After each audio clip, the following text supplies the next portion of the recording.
Thank you so much, Engineering Laila Hilmi and Dr. Ayasin and Dr. Ahmed Aizat and Professor Sang Soo for enlightening panel about the AI and the reshaping of the medicine. Thank you so much.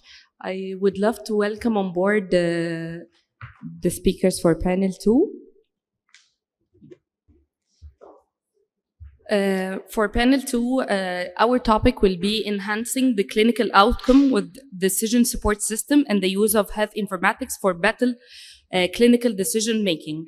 Our moderator for today will be Dr. Ahmed Aidel, the former CEO of Ahl Masr Burn Hospital, academic instructor in the AUC and consultant in healthcare policy and management and governance. Welcome on board, Dr. Aidel. I would love to welcome on board our panelist, Dr. Hazem Al-Arabi, Chief Medical Officer at Health Insights Asia. Welcome aboard, Dr. Hazem. I would love to welcome also Engineering Mohammed Abdelail, the Product and Strategy Senior Manager at Vodafone Egypt. Welcome on board. I would like to welcome also Mr. Ahmed Kazak, regional leader for Medispam Walters Meta region. Welcome aboard, Mr. Thank you. Thank you very much. Thank you. I'd like to welcome my guests, and I'd like to welcome the audience. And I promise you, will not take long. I know we have the Salat al-Jum'ah prayers, and we'll make sure that we are finished timely, inshallah. This is actually a very interesting moment in time. Technology is rapidly evolving. Healthcare is rapidly evolving. We have a lot of challenges, the pandemics, the conflict areas, war zones, supply chain challenges, and all of these challenges. I've been working in Ahl Masr for like 10 years.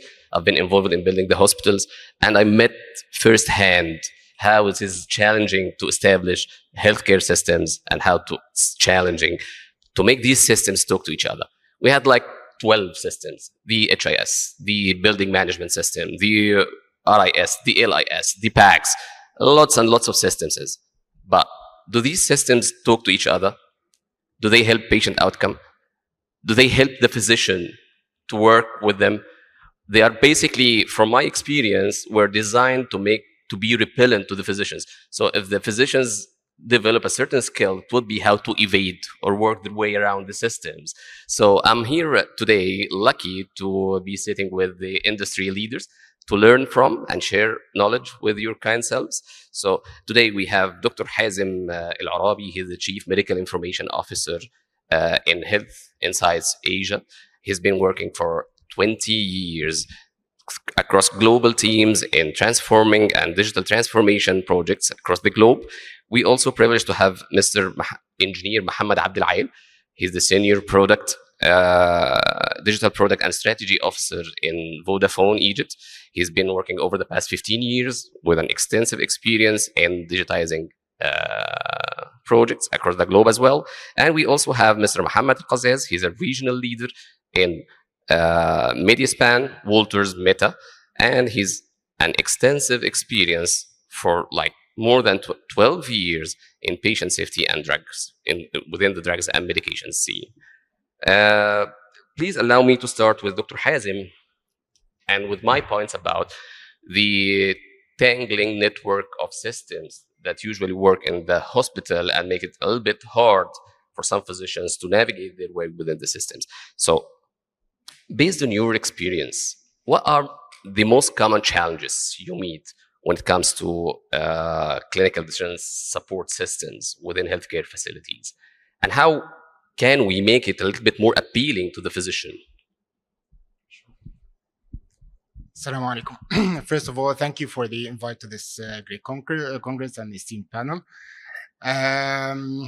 I think when we think about clinical decision support, the first thing we think is that pop-up that comes and says, "Are you sure you want to do this?" And then you want to go and evade this dialogue and whatever. But it's actually clinical decision support starts way before that.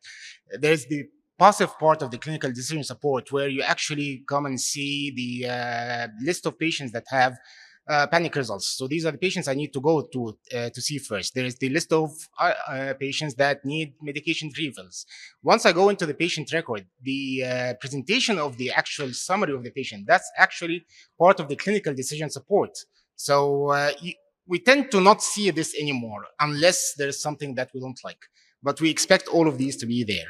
So that's also part of the clinical decision support that helps the user and the doctor and everybody to do their job well.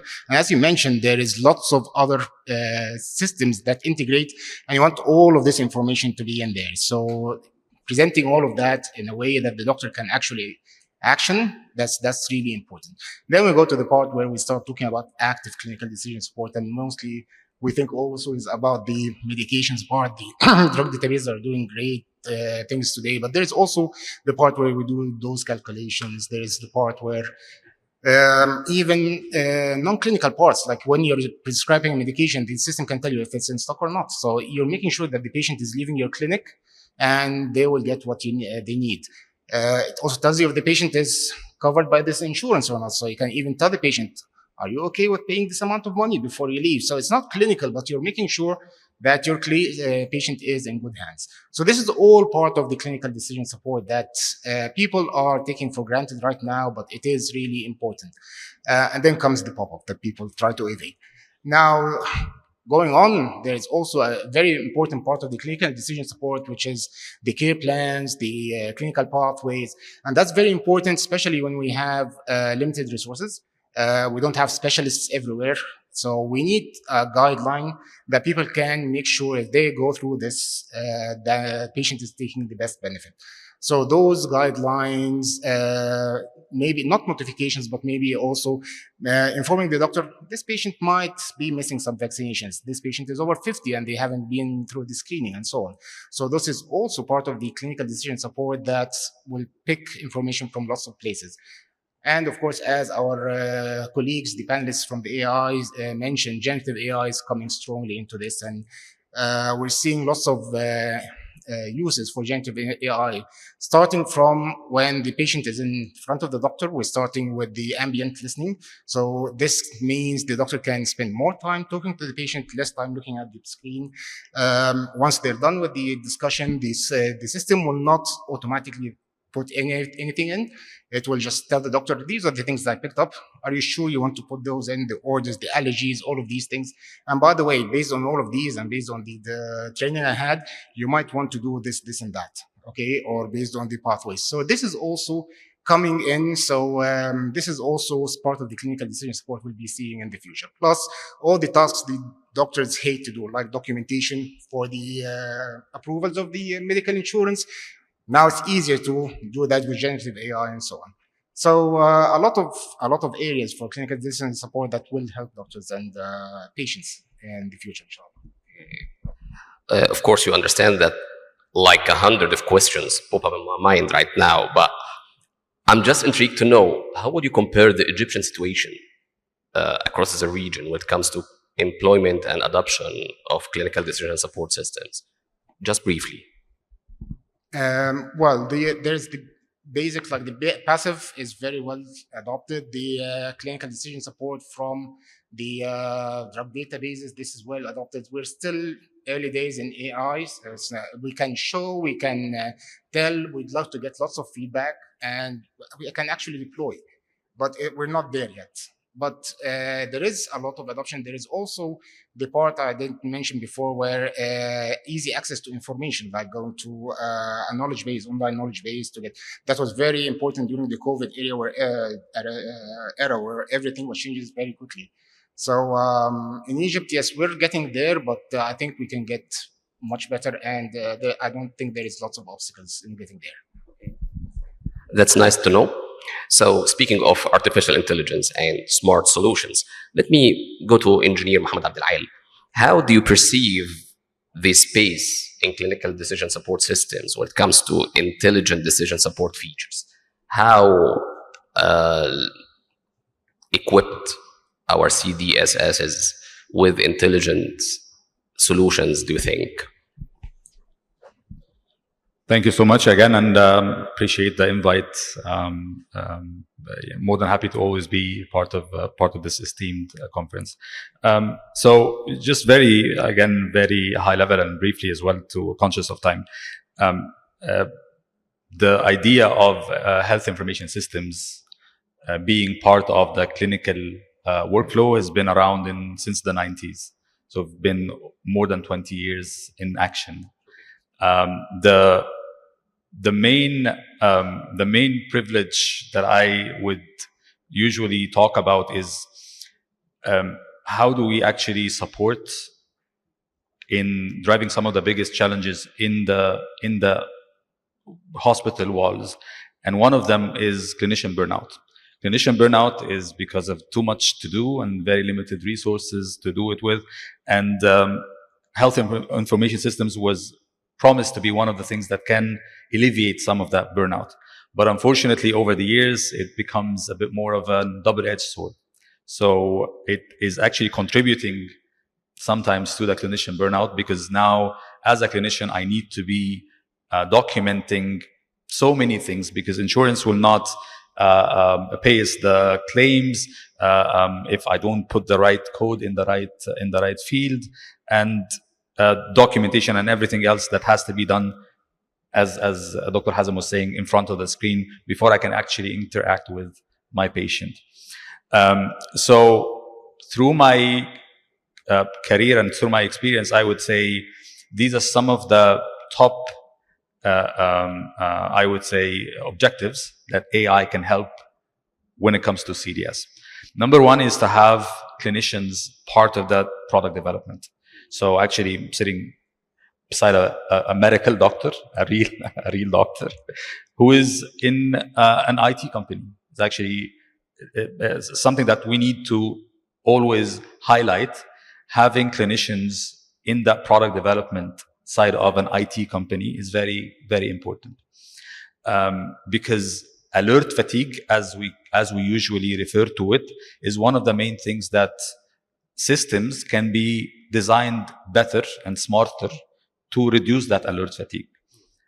That's for clinicians, that's for nurses, and it's kind of the story of the boy who cried wolf. So every time you get a pop-up that says this is life-threatening, this is very important, by time people will just be clicking OK to these pop-ups, regardless of what they actually have to say.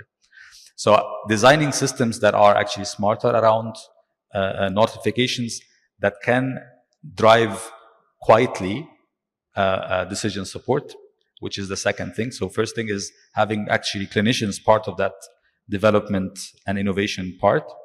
And secondly, driving notifications quietly.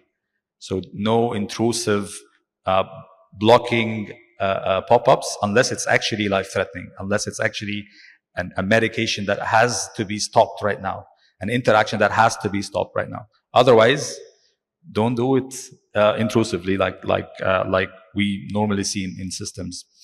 And then finally, clinical decision support. From the name, it is decision support. I'm not taking decisions on behalf of the clinicians. I'm only supporting the decision, and it helps a lot when we see AI transparency.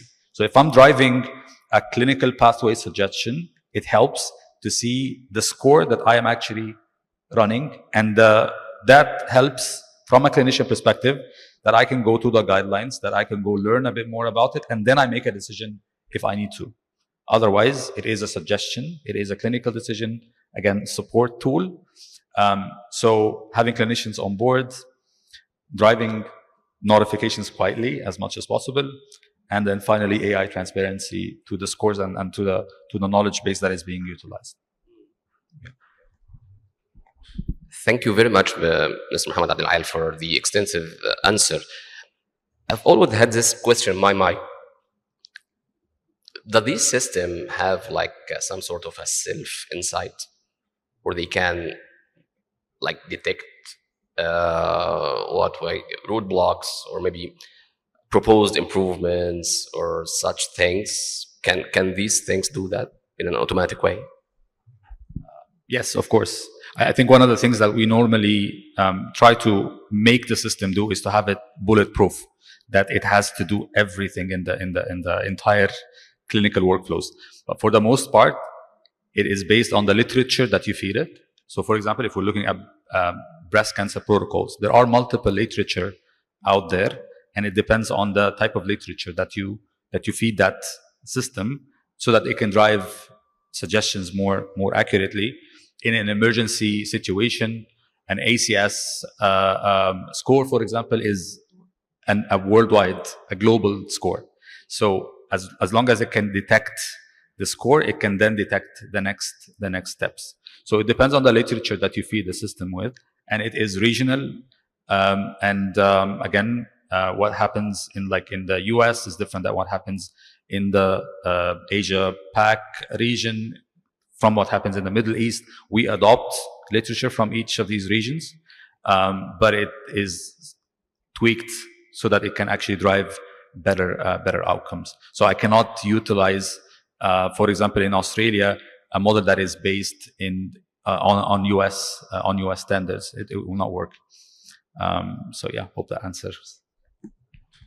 Thank you very much, Mr. Muhammad. I have a very interesting question for you. So I'm working in Al Masr Hospital, which is basically not only a medical facility, but also an NGO, which is non-governmental organizations, where the development scenes is always there, and the equity and access and right-based approach is always there. So I always had this question: access to health is a basic human right. Medication safety is also a basic human right. So how do you perceive or envision the opportunity for those who are less privileged in terms of financial resources for accessing such safe medication platforms? I mean, clinical support decisions or clinical decision support systems provide like a safe environment for medication management, right? But not everybody has access / financial access to these type of platforms. How do you see the horizon for the resource-limited population in such systems? First of all, thanks for the invitation, and I'm honored to be here with you. You know, I think that the answer is already, or the question is nailed by my colleagues, and let me be a little bit more focused on the way how we design these medication or clinical decision support. I think it's important that we address directly, and or the solutions actually should be addressing directly the clinician burnout, and also the way how these solutions are accessed.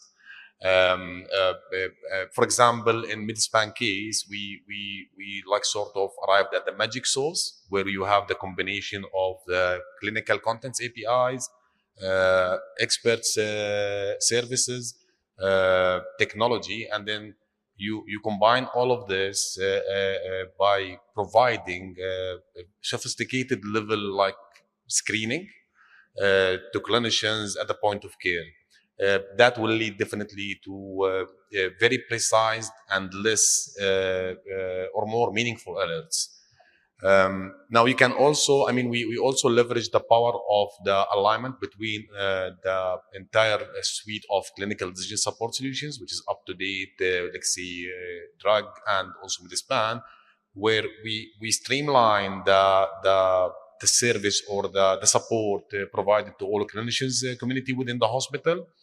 And then they look at the same source of information. So why I mention this, because it's important that you really equip the resources with the right tool. Now we take all of this and make it available to clinicians at the point of care and fit it well within their workflow, that they really can leverage all of these resources together.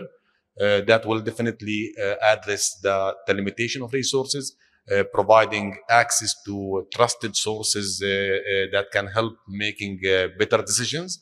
And then that cannot happen without really the partnerships with providers of electronic medical records, or HIS. I think it's a combination of everything that will address directly and indirectly the limitation when it comes to financials, resources, probably this will help better utilize the resources, all of it. I mean, resources and financials.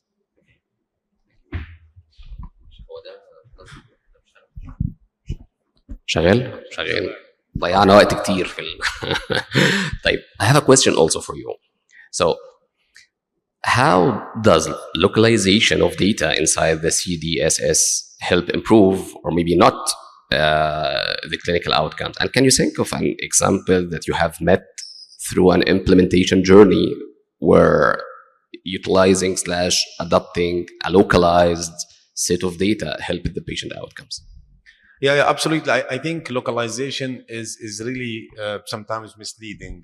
Localization doesn't really mean necessarily like having specific guidelines to certain country or following certain approach. Localization is much bigger than this, and this is coming from the experience of implementing our solution in more than probably 200 hospitals, partnering with more than 14 EMRs across the Middle East and international market. I think these are important factors.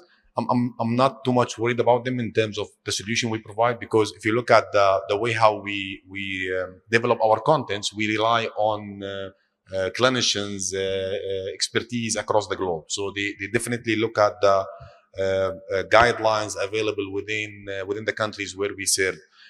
Additionally, we provide patient education materials in 19 languages, including Arabic. So I'm not too much stressed out on that front. However, I think what we learned in the last at least 7 years, where we implemented heavily Midspan in the Meta region, the partnership really, what does it mean? I mean, that is localization, partnering with the end users, having in-country resources coming from the same environment, understanding the dynamics of each market. Partnering with EMR vendors, that is localization. It's not only actually like the traditional definition of the localization. It's the way how you manage your business and the way how you attend the challenges associated to that specific region, and try to invest heavily in the local resources and establish your local knowledge about the challenges in that specific market. For example, in Saudi Arabia, we learned that it's challenging to implement Midspan with partnering with EMR vendors. However, we noticed that we don't really measuring the impact post implementations. So we decided to invest heavily by having clinicians to support customers measuring the value of these solutions. And then we noticed that, for example, that delivery consultants should have specific skill set that they can speak the same language of EMR vendors. We are stressing on the fact of clinicians should be involved in these implementations. One hidden factor is the way how we manage the mapping of the drugs used locally within these implementations. It's critical. I mean, if you don't have proper mapping, you're gonna have unmeaningful alerts. I mean, that the system will not understand the drug prescribed by that medication or dispensed by that medication. So I think partnership is one word can, I think, explain and tackle all of these localization, because majority of the US-based companies, they try to operate remotely. We took completely a different approach by investing heavily on the resources made available to in the region. Thank you very much, Mr. Mohammed. So, given the limitation of time, I have one final question for each and every one of you. So, if there is one take-home message you are giving to the audience that has to do with clinical decision support systems, what would that be? Well, I think that we're past the time where we don't have enough data. We're actually getting to a point where we're having too much data, too many things that are bombarding the clinicians. Looking at the clinical systems is not just the source of data. We're starting to get data from outside, the social determinants of health and all of that. AI will play a major role in helping us with this, because like the panelists said in the last panel, we think 8 bits, they can think much bigger.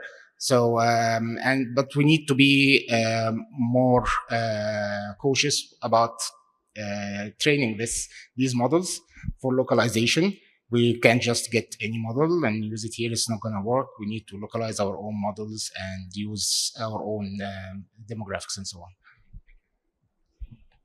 So I think two main things. The first one is for leadership to allocate a dedicated governance around AI in your organization.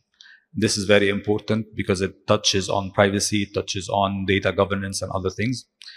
And the second part is to create a sandbox, create a playground to experiment.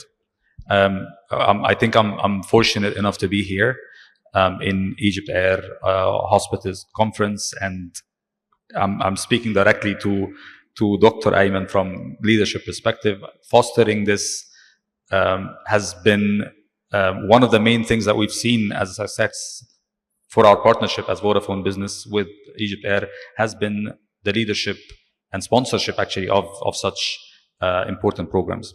I think when we look at EGYPTAIR, there is an opportunity to be an exemplar model when it comes to CDS and AI in that space. So again, creating governance around it and then creating a sandbox so that people can freely and safely experiment new ideas will be the best advice I can give.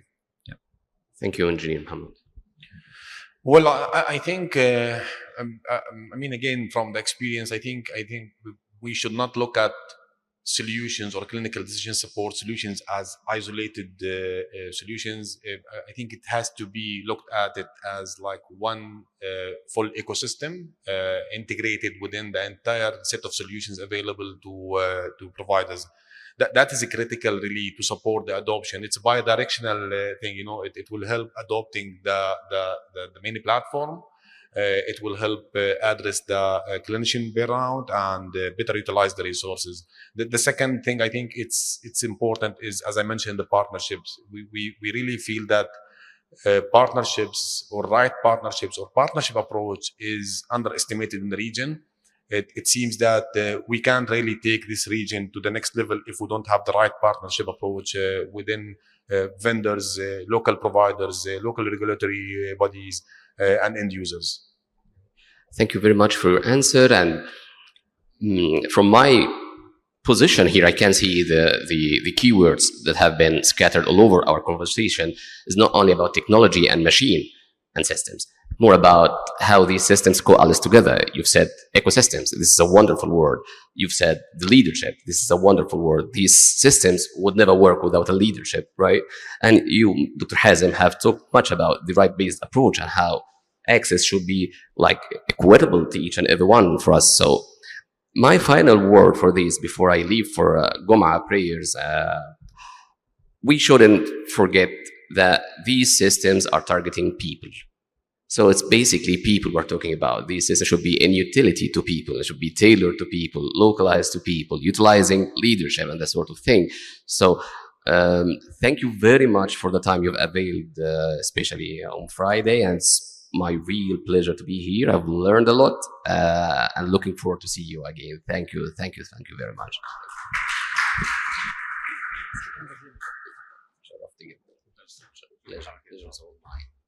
Pleasure. Thank you so much, Professor Adel, Dr. Hazem Al-Arabi, Engineer Muhammad Abdelail, and Mr. Muhammad.